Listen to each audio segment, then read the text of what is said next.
பாலபிஷேகம் நெய்யபிஷேகம் மலரபிஷேகம் பொன்னும் எல்லாம் எல்லாம். ஜெம் டிவி நேயர்களுக்கு அன்பு வணக்கம். சுவாமியே சரணமையப்பா, கன்னிமூல மகா கணபதி பகவானே சரணமையப்பா, வெற்றி வடிவேலன் தம்பியே சரணமையப்பா, நெய் அபிஷேக பிரியனே சரணமையப்பா.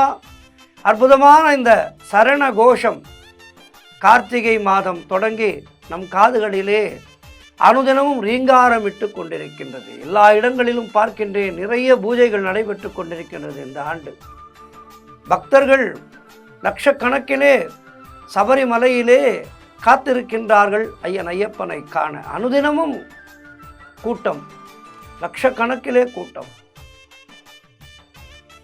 இப்படிப்பட்ட ஐயப்ப விரதம், இந்த விரதத்தை எப்படியெல்லாம் அனுஷ்டிக்க வேண்டும் என்று அவ்வப்போது பேசிக்கொண்டிருக்கின்றோம். இன்றைக்கும் அது பற்றித்தான் பேச இருக்கின்றோம். ஐயப்பனுடைய விரதம் என்பது 48 நாட்கள், ஒரு மண்டலம் நிச்சயமாக இருக்க வேண்டும். மாலையிட்ட நாள் முதல் தரிசனம் பார்த்து நெய்யபிஷேக தரிசனம் செய்து ஐயன் ஐயப்பனை கண்குளிர தரிசனம் செய்து இல்லத்திற்கு வந்து பிறகுதான் மாலையை கழற்றி விரதத்தை பூர்த்தி செய்ய வேண்டும். நாம் கொண்டு சென்ற இருமுடிக்கு இல்லத்திலே வைத்து மீண்டும் ஒரு முறை கற்பூர ஆரத்தை காட்டி, ஏனென்றால் இருமுடி ரூபத்திலே ஐயன் ஐயப்பனை சுமந்து செல்கின்றோம் நாம். ஆகவே அந்த இருமுடிக்கு திரும்பி வந்தவுடன் மீண்டும் கற்பூர ஆரத்தை காட்டி சிறிதாக ஒரு பாயசம் நைவேத்தியம் செய்து, ஐயப்பா இந்த வருடம் நல்லபடியாக என்னை மலைக்கு கூட்டி சென்று வந்தாய், மீண்டும் அடுத்த வருடம் உன்னை நான் காண வேண்டும், எனக்கு அருள் புரிவாயப்பா என்று ஐயன் ஐயப்பனிடம் பிரார்த்தனை செய்து கொண்டு விரதத்தை பூர்த்தி செய்ய வேண்டும். அதன் பிறகுதான் பிரசாதங்களை எல்லோருக்கும் கொடுக்க வேண்டும். அனைவருக்கும் கொடுத்து முடித்து விட வேண்டும். எடுத்து செல்கின்ற பிரசாதங்களை எல்லோருக்கும் கொடுத்து விட வேண்டும். அதேபோல் இந்த ரவிக்கை துணி எடுத்து செல்வோம் மஞ்சமாதாவுக்கு வைத்து வழிபட. மஞ்சமாதாவை பற்றியும் ஒரு தவறான தகவல் சென்று கொண்டிருக்கின்றது. அதுவும் தவறு. மஞ்சமாதா என்பவள் ஐயன் ஐயப்பனை மணந்து கொள்வதற்காக அமர்ந்திருக்கின்றாள். இப்படி ஒரு கதை சென்று கொண்டிருக்கின்றது. இல்லை, மஞ்சமாதா ஐயன் ஐயப்பனுடைய குலதெய்வமான பார்வதி தேவி. அந்த பார்வதி தேவி குலதெய்வம் என்னை அனுதினமும் அனுகிரகிக்க வேண்டும், என் அருகிலேயே இருக்க வேண்டும் என்று பாண்டிய மன்னனிடம் கேட்டுக்கொண்டு குலதெய்வத்தை தன்னுடைய அருகிலே பிரதிஷ்டை செய்து கொள்கின்றார் ஐயன் ஐயப்பன். ஆகவே ஐயப்ப வழிபாட்டிலே இப்படி நிறைய கிளைக்கதைகள் கடந்த காலங்களிலே ஊடுருவி விட்டது. இவையெல்லாம் தவறான தகவல்கள். ஆகவே இனியேனும் உண்மைகளை தெரிந்து கொண்டு அதன்படி நாம் நம்முடைய வழிபாடுகளை நடத்த வேண்டும். மஞ்சமாதா என்பவள் பார்வதி தேவியின் ஸ்வரூபம். குலதெய்வம் தன்னை என்றென்றும் அனுகிரகிக்க வேண்டும் என்பதற்காக குலதெய்வத்தை பிரதிஷ்டை செய்கின்றார். ஏனென்றால் ஐயன் ஐயப்பனுடைய அவதார நோக்கம் என்பது மகிழ்ச்சி சம்ஹாரம் மற்றும் கலியுகத்திலே ஐயன் ஐயப்பனாக அமர்ந்து, அதாவது மணிகண்டனாக பிரம்மச்சாரியாக அமர்ந்து நமக்கெல்லாம் அருள்பாலிக்க வேண்டும் என்பது. ஏனென்றால் ஐயப்பன் என்பதே சாஸ்தாவினுடைய அவதாரம். சாஸ்தா 8 சாஸ்தா இருக்கின்றார்கள். மகா சாஸ்தா, கிராத சாஸ்தா, வேத சாஸ்தா, ஞான சாஸ்தா, கல்யாண வரத சாஸ்தா என்று 8 சாஸ்தாக்கள் இருக்கின்றார்கள். சாஸ்தாவுக்கு திருமணம் நடந்துவிட்டது. அவருடைய மூலாதாரமான சாஸ்தா அவதாரத்திலே அவருக்கு பூர்ணா புஷ்கலை என்று 2 மனைவிகள் இருக்கின்றார்கள். கலிகாலத்திலே நமக்கெல்லாம் அருள் செய்வதற்காக ஐயன் ஐயப்பனாக அவர் சபரிமலையிலே நமக்காக அமர்ந்து தவக்கோலம் பூண்டிருக்கின்றார். ஆகவே இந்த உண்மையெல்லாம் நாம் அறிந்து கொள்ள வேண்டும். குருசாமிமார்கள் கன்னிசாமிமார்களுக்கு தெரியப்படுத்த வேண்டும். குருசாமிமார்களுடைய தலையாய பணி இப்போது இந்த ஐயப்பனை பற்றி இருக்கின்ற பொய்க்கதைகளை எல்லாம் விலக்கி ஐயன் ஐயப்பனுடைய உண்மையான அவதார நோக்கம் என்ன, ஐயன் ஐயப்பனுடைய உண்மையான வழிபாடு என்ன, நம்மை நல்வழிப்படுத்துவதற்காக ஐயன் ஐயப்பன் அங்கே அமர்ந்திருக்கின்றான் தவக்கோலத்திலே. தவக்கோலத்திலே இருப்பவர் எப்போது திருமணம் செய்து கொள்வார்? ஆகவே இதையெல்லாம் நாம் புரிந்து கொள்ள வேண்டும், உணர்ந்து கொள்ள வேண்டும். இதை பற்றி இப்போது நிறைய குருமார்கள் பேசிக்கொண்டிருக்கின்றார்கள். அவர்கள் மூலமாகத்தான் நானும் உங்களோடு இதையெல்லாம் பகிர்ந்து கொள்கின்றேன். அவர்கள் சொல்வதையெல்லாம் கேட்டுத்தான் நானும் உங்களோடு பகிர்ந்து கொள்கின்றேன். ஆகவே இந்த 48 நாள் விரதத்தை குறைப்பதற்கு நமக்கு எந்த விதமான அதிகாரமும் கிடையாது.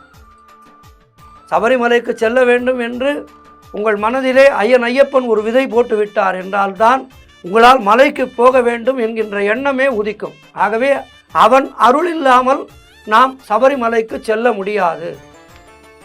கோடி கோடியாக பணம் வைத்திருப்பார் ஒருவர், ஆனால் மலைக்கு செல்ல அவருக்கு பாக்கியம் இருக்காது.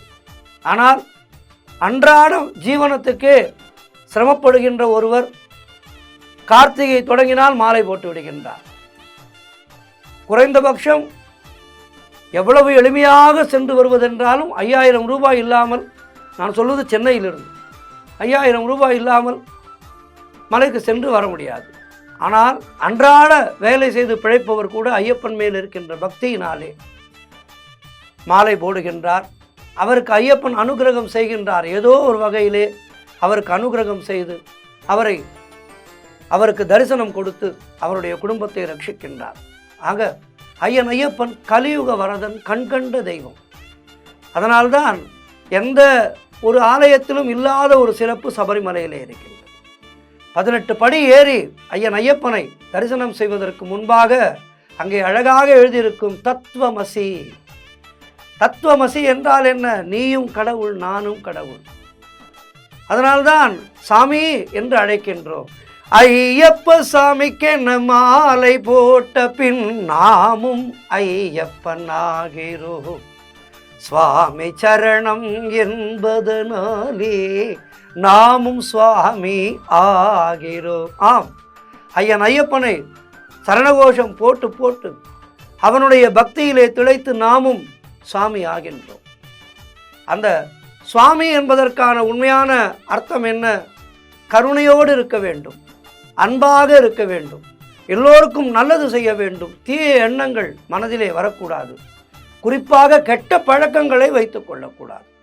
குருசாமிமார்கள் தயவு செய்து இவற்றை நீங்களும் நல்ல விதமாக கடைபிடித்து உங்களை நம்பி வருகின்ற அடியார் பெருமக்கள், சாமிமார்கள், அவர்களுக்கும் நீங்கள் இதனை வலியுறுத்த வேண்டும்.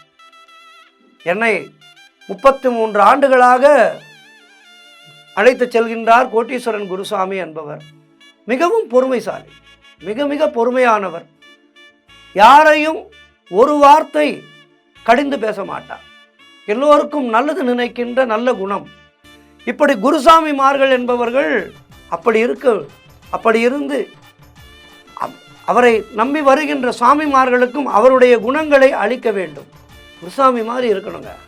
இப்படி பல குருசாமிகள், பல குருசாமிகளை பார்க்கின்றேன். பொறுமையோடு இருந்து ஒரு சில கன்னிசாமிமார்கள் நான் வேலை செய்யணுமா என்று கேட்பார்கள். அவர்களுக்கும் அந்த குருசாமிமார்கள், ஆமாப்பா, சபரிமலைக்கு வந்தால் எல்லாரும் வேலை செய்யணும். இங்கே உயர்ந்தோர் தாழ்ந்தோர், ஏழை பணக்காரன் இதெல்லாம் கிடையாது. எல்லாரும் ஒற்றுமையாக இருந்து இந்த சபரிமலை பயணத்தை பூர்த்தி செய்ய வேண்டும். ஒருவருக்கொருவர் ஒத்துழைக்க வேண்டும். ஒரு இடத்துக்கு செல்கின்றோம் என்றால் நேரம் கடந்து வரக்கூடாது. நிறைய ஒழுக்கங்களை கற்றுத்தருவது இந்த சபரிமலை பயணம். 33 ஆண்டுகளாக ஒரே குருசாமி, என்னுடைய கோட்டீஸ்வரன் குருசாமி அவர்களோடு நான் மலைக்கு சென்று வருகின்றேன். அதுபோல் குருசாமிகளை அடிக்கடி மாற்றக்கூடாது. சாமிமார்கள் இந்த வருஷம், போன வருஷம் அவரோட போன சாமி, இந்த வருஷம் இவரோட போகிறேன், இப்படியெல்லாம் குருசாமிகளை மாற்றிக்கொண்டே இருக்கக்கூடாது. ஒரு குருவை பிடித்து கொண்டு விட்டோம் என்றால் அந்த குருவை பின்பற்றி செல்ல வேண்டும் மலைக்கு. குருசாமிகளை மாற்றிக்கொண்டே இருக்கக்கூடாது. அதேபோல் குருவிடம் குற்றம் காணுதல் கூடாது. இது சாஸ்திரப்படியே தவறு. எந்த குருவிடமும் அவரிடம் ஏதேனும் குறை இருந்தால் அந்த குறைகளை பற்றி பெரிதாக பேசி குரு இப்படி பண்ணுறார், அப்படி பண்ணுறார், குருசாமி அப்படி, இது சொல்லவே கூடாது. எந்த குருவிடமும் குற்றம் காணுதல் கூடாது. யாரை பற்றியும் அவர்களை பற்றி விமர்சனம் செய்கின்ற தகுதியோ தரமோ நமக்கு கிடையாது. ஆகவே அனைத்தும் இறைவன் செயல். ஏதேனும் குருசாமி செய்கின்றார் என்றால் அதற்கு ஏதேனும் ஒரு காரணம் இருக்கும் என்று சொல்லிவிட்டு போக வேண்டுமே ஒழிய குருசாமிமார்களை தவறாக பேசுதல் கூடாது. ஏனென்றால் ஒரு 10 பேரை அழைத்து சென்று வருவது எவ்வளவு பெரிய கடினமான வேலை. ஒரு பெரிய விளக்கு பூஜை செய்வதென்றால் அந்த குருசாமி படுகின்ற கஷ்டங்கள் எவ்வளவு என்பதையெல்லாம் நான் நிறைய பார்த்திருக்கின்றேன். நிறைய குருசாமிமார்களுக்கு பெரிய விளக்கு பூஜை நடத்துவார்கள். அவர்களுக்கு ஸ்பான்சர்ஸ் தருகின்றேன் என்று சொல்பவர்கள் ஒரு சில பேர் கொடுக்காமல் விட்டு விடுவார்கள். அப்போது அந்த பணம் மொத்தமும் இந்த குருசாமியுடைய தலையிலே தான் வரும்.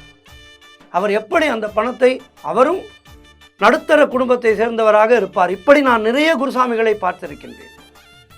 அவருக்கு ஐயோ பணம் செலவாகிவிட்டது, நிறைய கொடுக்க வேண்டியவர்களுக்கெல்லாம் கொடுக்க வேண்டும், மளிகை கடைக்காரருக்கு கொடுக்க வேண்டும். ஏனென்றால் சப்ளை செய்பவர்கள் குருசாமியை நம்பிதான் கொடுக்கின்றார்கள். ஆகவே இந்த குருசாமிமார்கள் படுகின்ற கஷ்டங்களை எல்லாம் நான் பார்க்கின்றேன்.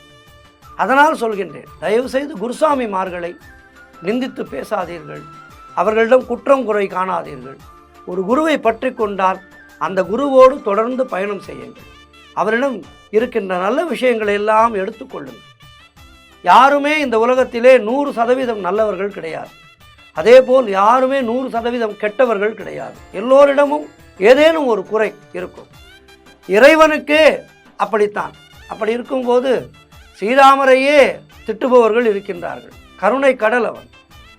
எல்லா விதமான சகலவிதமான குணங்களும் நல்ல குணங்களும் பெற்று இந்த உலகத்திலே மனிதனாக வாழ்ந்து காட்டியவன் ஸ்ரீராமன். ஆனால் அப்படிப்பட்ட ஸ்ரீராமரையே திட்டுபவர்கள் இருக்கின்றார்கள் இந்த கலிகாலத்தில். அப்படி இருக்கும்போது சாதாரணமான மனித ஜென்மம் நாம் எல்லாம். அப்படி இருக்கும்போது நம்மிடம் குறைகள் இல்லாமலா இருக்கும்?